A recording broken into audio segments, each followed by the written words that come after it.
प्रवेश कर रहे हैं सीएनबीसी आवाज और इबेक्स कैश के शानदार स्टूडियो में। नमस्कार, मैं हूं आशीष वर्मा। मॉर्निंग कॉल में आपका स्वागत है। शुरुआत इस वक्त की हेडलाइंस के साथ।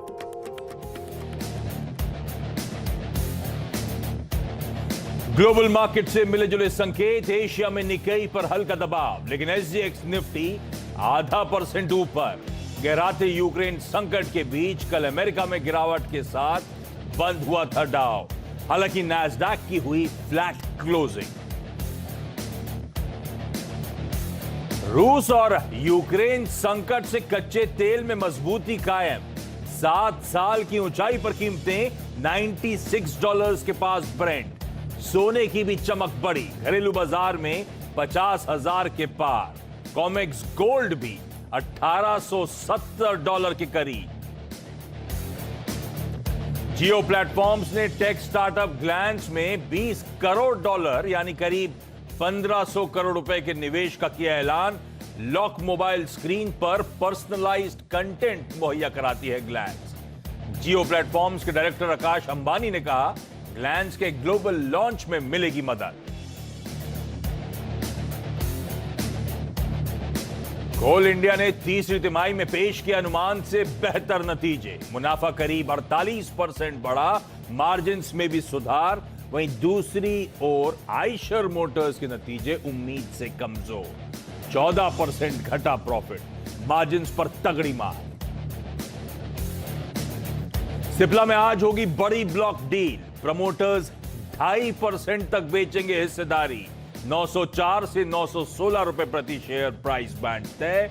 करीब 5% डिस्काउंट पर तय हुआ भाव। चैरिटी कार्यों में प्रमोटर करेंगे रकम का इस्तेमाल। और देश में सेमीकंडक्टर्स बनाने के लिए वेदांता और फॉक्सकॉन ने किया करार। जेवी में वेदांता की होगी मेजॉरिटी हिस्सेदारी। अनिल अग्रवाल होंगे कंपनी के चेयरमैन।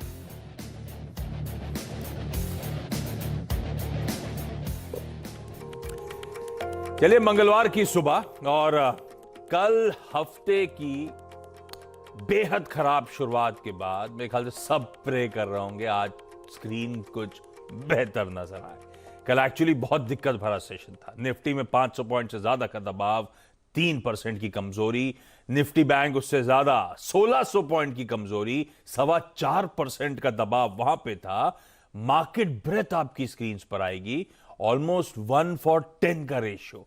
एक बढ़ने वाले के सामने 10 स्टॉक्स ऐसे थे जो कमजोरी के साथ, जो दबाव के साथ कामकाज कर रहे थे।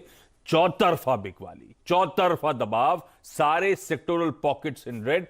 सेक्टोरल पॉकेट्स छोड़िए, निफ्टी की 50 में से सिर्फ इकलौती एक कंपनी टीसीएस थी जो हरे निशान में थी, और सारी बाकी 49 स्टॉक्स जो थे सब लाल निशान में बंद होते हुए नजर आए। इस तरह का बिकवाली का प्रेशर कल हावी होता हुआ नजर आया।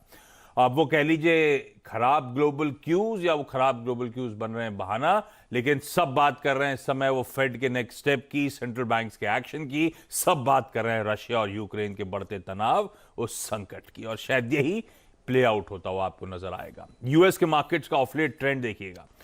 थर्सडे को वो इन्फ्लेशन के आंकड़े और फेड के स्टेप्स आने के डर के बीच किस तरह का दबाव था यूएस में। 1.5% डाउ और 2% से ज्यादा नैस्डैक प्रेशर में आया।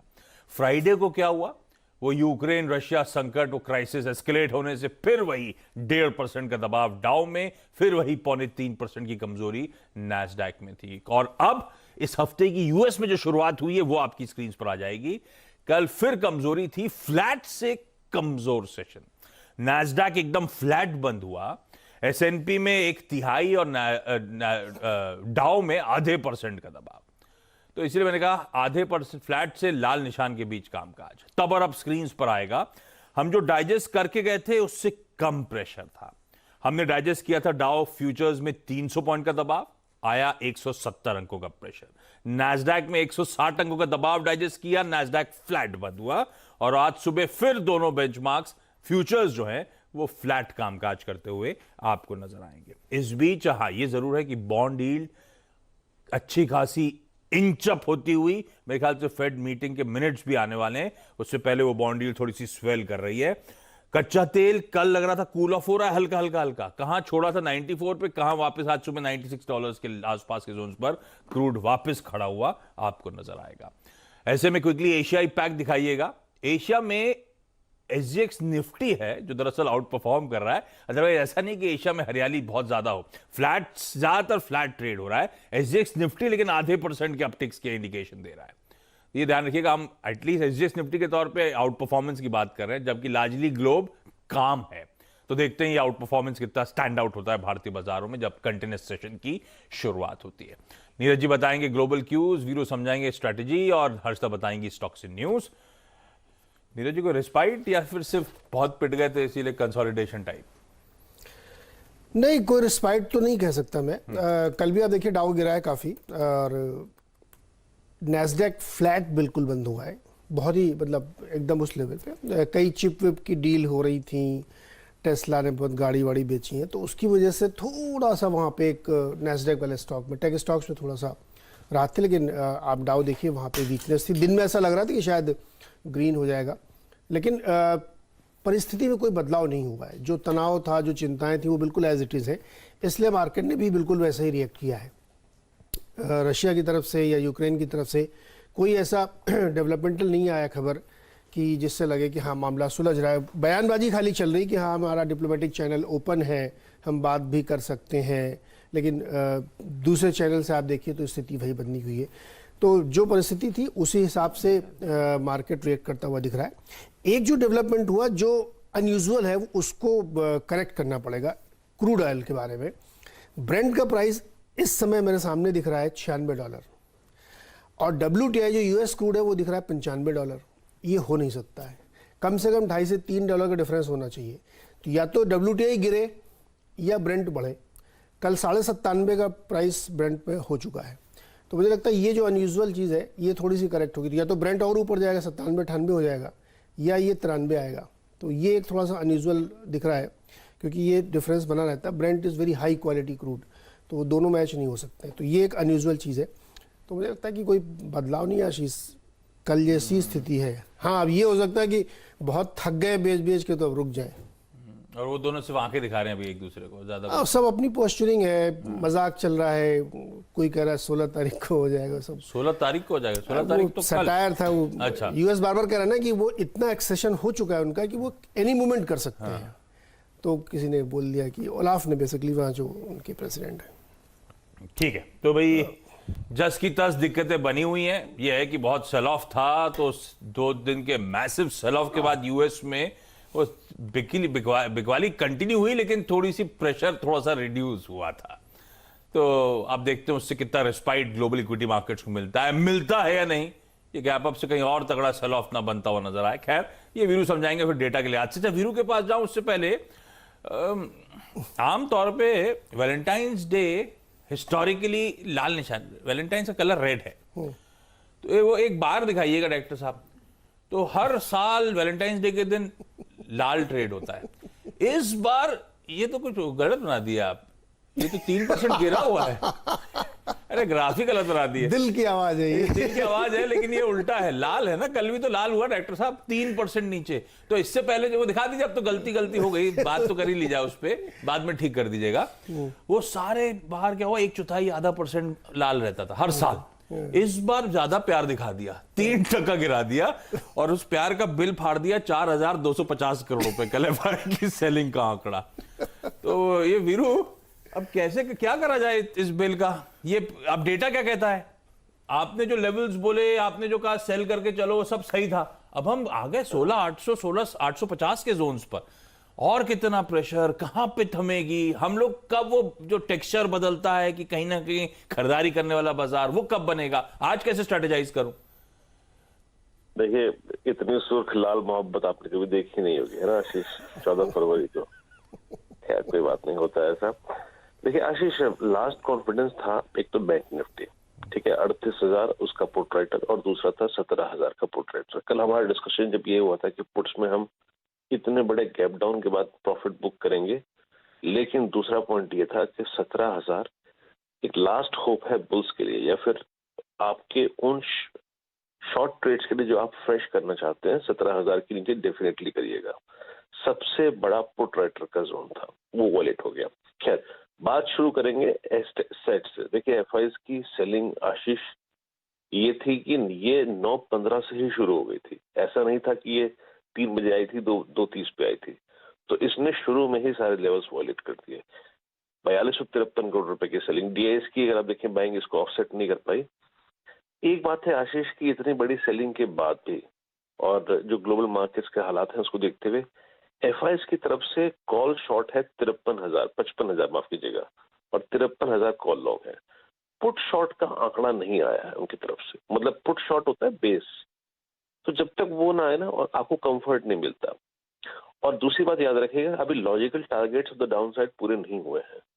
लॉजिकल टारगेट क्या है आशीष? 17,000 के ऑप्शन जोन के वॉलेट होने के बाद लॉजिकल टारगेट है 16,688।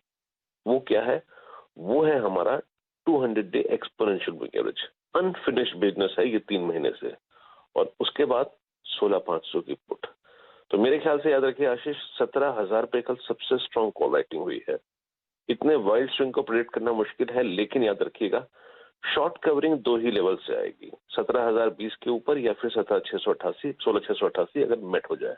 तो तब तक के लिए अप्रोच सेल की ही है। अभी मेरे पास इन हालात में बाय ट्रेड देने का कोई गुंजाइश नहीं है। Sell on rise till we are trading below 17,020 cut जाए ऊपर की तरफ, कुछ सस्टेन करें तो शॉर्ट कवर करिए और फ्रेश स्टॉक की गुंजाइश बनेगी, अदरवाइज नहीं। ऑन द डाउन साइड जब आप शॉर्ट करेंगे तो याद रखिएगा 2 लेवल्स आपके जहन में होने चाहिए, 16,688 यानी 200 डेमा, या फिर उसके भी वॉलेट होने के बाद 16,550 यानी सबसे बड़ा पुट राइटर का जोन। रही बात बैंक निफ्टी की आशीष, थोड़ा सा कॉन्फिडेंस ये था कि 38,000 माइट भी होल्ड कर जाए, लेकिन क्या हुआ, कल ओपनिंग ही इस लेवल के नीचे हुई तो सारे स्टॉप लॉसेस ट्रिगर हो गए। स्टॉप लॉसेस ट्रिगर होने के बाद वाइल्ड स्विंग आते हैं। अब आशीष आज के लिए बात यह है, आपका 37,500 पर 37,500 पे सबसे बड़ा कॉल राइटर आके खड़ा हो गया है। और अगर आप लेवल्स देखें जो स्ट्रेटेजी में मेंशन है आशीष, वो है 37,281, 37,646। ये है 50 और 100 डेमा। याद रखिएगा ये फर्स्ट रेजिस्टेंस जब तक नहीं कटता कोई, अगर आप देखें होप नहीं है आप लॉन्ग ट्रेड करें। सिर्फ अगर ये लेवल कट जाए फर्स्ट रेजिस्टेंस, तब अगर आप देखें लॉन्ग की गुंजाइश बनेगी या short covering trade, otherwise no. नीचे टारगेट्स क्या रखेंगे अगर आप सेल करते हैं तो वो है 36,297, 36,110। ये क्या है? ये है बैंक निफ्टी का 200 डेमा जोन। आशीष अभी इस बाजार में पुट राइटर नहीं है, तो वाकई नीचे कहना बहुत मुश्किल है कि ये सेलिंग कब तक थमेगी। आशीष दिक्कत भरी कमेंट्री है भाई, सेलिंग कब तक थमेगी ये कहना मुश्किल है। अब कल का जिस तरह की पिटाई हुई है, खैर ये तो है ही है कि चार्ट्स बिगड़ गई हैं, हालात दिक्कत भरे हैं, और शॉर्ट्स जो हैं वो कंटिन्यू होने चाहिए। 16,688 पहला जोन, वो अचीव होते हैं तो 570 से 490 तक के जोन्स तक जाता हुआ नजर आएगा। और शॉर्ट्स तभी कटने हैं जब ऊपर की तरफ 17,020 के जोन्स के ऊपर आपको निफ्टी कामकाज करता हुआ नजर आए। बाकी के लेवल स्क्रीन्स पर। मैं क्विकली जा रहा हूं हर्षिता के पास आज के तमाम इंपॉर्टेंट स्टॉक्स इन न्यूज जानने के लिए। Harshita good morning. मॉर्निंग आशीष, आज खबरों के साथ शुरुआत करते हैं। वेदांत रेडार पर रहेगा क्योंकि वेदांत और फॉक्सकॉन ने दरअसल एक एमओयू साइन किया है। ये सेमीकंडक्टर्स मैन्युफैक्चर करने वाले हैं। भारत में एक बड़ी पहल होगी क्योंकि सेमीकंडक्टर मैन्युफैक्चरिंग पर सरकार ने भी काफी कुछ बयान दिया था। अब इस एंटिटी में ऑफ कोर्स वेदांत एक लार्जर स्टेक होल्डर रहेगा, फॉक्सकॉन माइनॉरिटी शेयर धारक रहेगा और अनिल अग्रवाल चेयरमैन रहेंगे इस पर्टिकुलर जेवी के। तो ये स्टॉक रेडार पर आज रखेंगे। इसके अलावा रिलायंस इंडस्ट्रीज भी रेडार पर। जियो प्लेटफॉर्म्स की ओर से एक नया निवेश आता हुआ, $200 मिलियन तक का इन्वेस्टमेंट ये कर रहे हैं ग्लांस में। ग्लांस में आपको बता दूं 2019 में एक स्टार्टअप है, इन मोबी के पेरेंट्स ने ही दरअसल इस कंपनी को खड़ा किया है और ये फास्टेस्ट यूनिकॉर्न बना था जब ये 2019 में शुरू हुआ था। ग्लांस की खासियत यही है कि आपकी लॉक स्क्रीन पर ये एआई के चलते आपको बताता है तमाम अपडेट्स, चाहे वो न्यूज हो, स्पोर्ट्स हो, जो भी आप जिसमें भी आप इंटरेस्ट रखते हो। लार्जली एंड्रॉइड यूजर्स को ये केटर करता है। तो ये दरअसल जियो का जो नया फोन आ रहा है उसके लिए भी तैयार करेगा प्लेटफॉर्म और इंफॉर्मेशन डिस्पर्समेंट होती हुई दिखाई देगी। तो एक बड़ी डेवलपमेंट दोनों जियो प्लेटफॉर्म और ग्लांस के लिए। दूसरी तरफ सिप्ला पर आज ध्यान रहेगा। क्योंकि एक ब्लॉक डील होने वाली है। करीब 2.5% स्टेक प्रोमोटर्स बेचेंगे और जो प्राइस बैंड है वो करीब 904 से 916 के बीच तय है। ये लगभग 1460 के करोड़ तक की ब्लॉक होती हुई दिखाई दे सकती है, तो स्टॉक आप रेडार पर रखें। अब नंबर्स पर आते हैं और दो दिग्गज कंपनियों के नतीजों पर बाजार आज रिएक्ट करेगा। पहला तो आयशर मोटर है। आयशर मोटर की प्रॉफिटेबिलिटी पर इस क्वार्टर भी प्रेशर देखने को मिला है।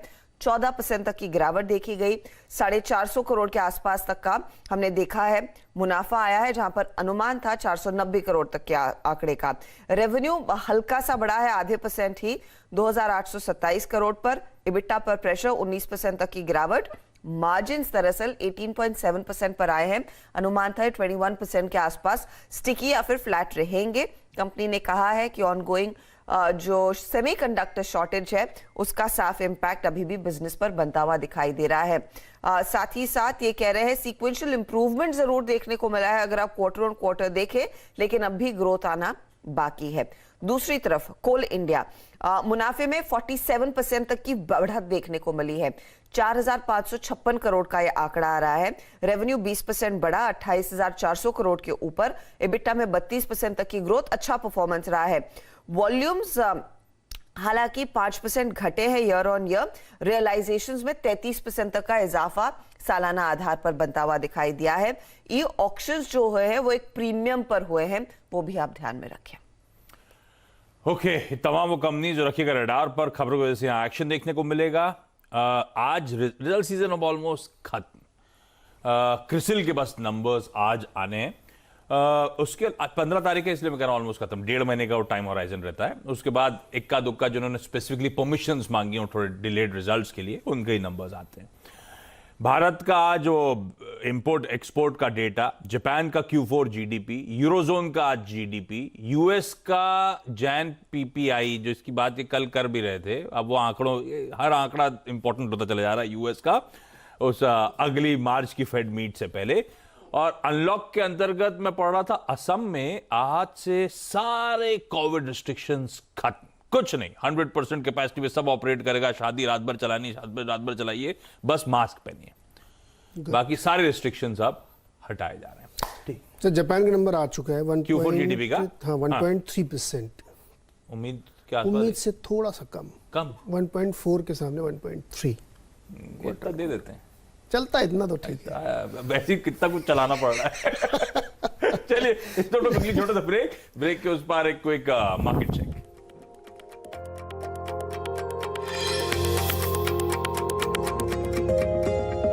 मुझे ना डेंगू हो गया, मैं बेड रेस्ट पे हूँ, फुल रिफंड चाहिए था। तो आपने 6000 की फ्लाइट बुक करी थी ना, जिसमें 2000 एयरलाइन के कटेंगे, 2000 बुकिंग साइट, कुल मिला के भाई साहब 2.5 रुपए निकलता है आपका। पागल हो गए क्या? फुल रिफंड चाहिए, कैसे मिलेगा बता जल्दी। फुल रिफंड चाहिए तो ईज माई ट्रिप में बुक करना था ना। बीमार होने पर 100% refund. New York, Singapore, location final कर रहा हूँ। फिल्म लेनी, इसकी ट्रीटमेंट के लिए टाटा AIG हेल्थ इंश्योरेंस का ग्लोबल कवरेज है ना। डायग्नोसिस हो इंडिया में, ट्रीटमेंट हो कहीं भी दुनिया में, Tata AIG health insurance, trusted नाम, फैंटास्टिक काम। मुश्किल सफर, मुश्किल रास्ते और मुश्किल मंजिलें ही सही, पर हम रुकते नहीं, थकते नहीं, यही है अपनी बात। धरती से चांद तक का सफर अमूमन बन जाती है एक खबर, लेकिन हमारे ट्रक हर रोज इतनी ही दूरी तय करने का रखते हैं हुनर। हम सिर्फ एक नाम नहीं, हिस्सा हैं आपके विकास का। Om logistics, making business simple. क्यों ना हम शादी कर लें? शादी? I love you very much but I think we are on level 2। ये तो सिर्फ घुमा रहा है। कमिटमेंट करने के लिए करनी पड़ती है सीधी बात, जैसे करता है IIFL finance. IIFL gold loan, branch में सोना दो, 5 मिनट में पैसा लो, ज्यादा लोन की रकम, झंझट सबसे कम। IIFL फाइनेंस, सीधी बात। हेलो बैच ऑफ 2022, दुनिया तो यही कह रही है कि अरे ये लोग पास हो रहे। रिपोर्ट कार्ड में क्या लिखोगे? बस पढ़े रहे 2 साल घर पे। पर दुनिया ये नहीं जानती कि हम क्या लिखेंगे। पे कट्स हुए, पर फिर भी मेरी फीस पूरी भरी गई। माँ को एक सेकंड भी बैठे हुए नहीं देखा ताकि मुझे ऑनलाइन क्लास के बीच उठना ना पड़े। पापा को मेरी केमिस्ट्री की पढ़ाई कैसी चल रही है इसकी चिंता थी जब वो खुद ऑक्सीजन सिलेंडर से सांस ले रहे थे। और ये कोई टेक्स्ट बुक नहीं सिखा पाती। इसीलिए आपको हमारे जैसा बैच कभी नहीं मिलेगा। Thank you.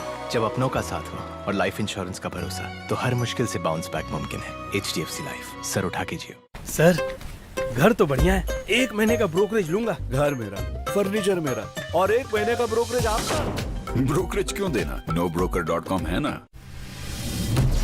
पहली चाल, शानदार रणनीति, बदलेगी आपकी किस्मत। मार्केट की हर बाजी होगी आपकी, जब तैयारी होगी पूरी। देखिए पहला सौदा सिर्फ CNBC आवाज पर। कि प्रायोजक हैं Canara bank, together we can. दूरियों को नजदीक ला रहे हैं हम, देश के कोने कोने में खुशियां पहुंचा रहे हैं हम, हर चेहरे पर मुस्कान खिला रहे हैं हम, आजादी से अब तक आपका साथ निभा रहे हैं हम, लोगों की जिंदगी आसान बनाकर आजादी का अमृत महोत्सव मना रहे हैं हम हैं बैंक ऑफ बड़ौदा, बैंकिंग का कल आज से शुरू। फर्स्ट इंटरव्यू में जॉब लग गई, स्मार्ट ना। तो अभी कुछ वेरी स्मार्ट कर लो। एंजल वन पे 0 ब्रोकरेज के साथ इन्वेस्टमेंट्स शुरू कर दो। पेश है स्मार्ट लोगों का very smart choice, angel one, आगे बढ़ने का स्मार्ट सौदा। Investments in securities markets are subject to market risks. Read all the related documents carefully before investing. क्यों कहीं और जाने को फिरते हैं, मन कहता आज घर पे ही रहते हैं। सेरा, कुछ पल घर के नाम। Completely forgot.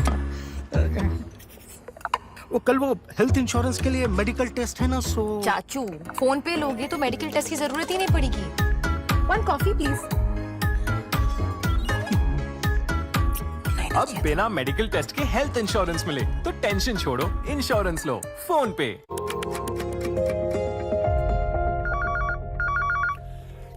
ब्रेक के बाद आपका स्वागत है। तो कल के पेनफुल सेशन के बाद SGX निफ्टी की तरफ से एक रिस्पाइट आता हुआ। मंगलवार का दिन है, आधे % का उछाल, लेकिन ध्यान रखिएगा ना ग्लोबल क्यूज में कोई पॉजिटिव डेवलपमेंट है, जस के तस वो दिक्कतें बनी हुई हैं, ना हमारा डेटा ऐसा कुछ बदला है कि जो मंदी के सौदे पड़ रहे हैं वो रिड्यूस हुए हों।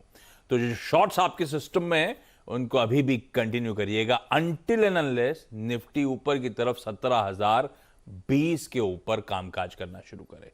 अदरवाइज व्यू इस मार्केट्स का अभी भी बेयरिश, बावजूद इसके कि SGX निफ्टी एक गैप अप की बात कर रहा है। इस नोट पर आज के मॉर्निंग कॉल में इतना ही। ब्रेक ले रहा हूं, ब्रेक के उस पार सीधा सौदा। नमस्कार।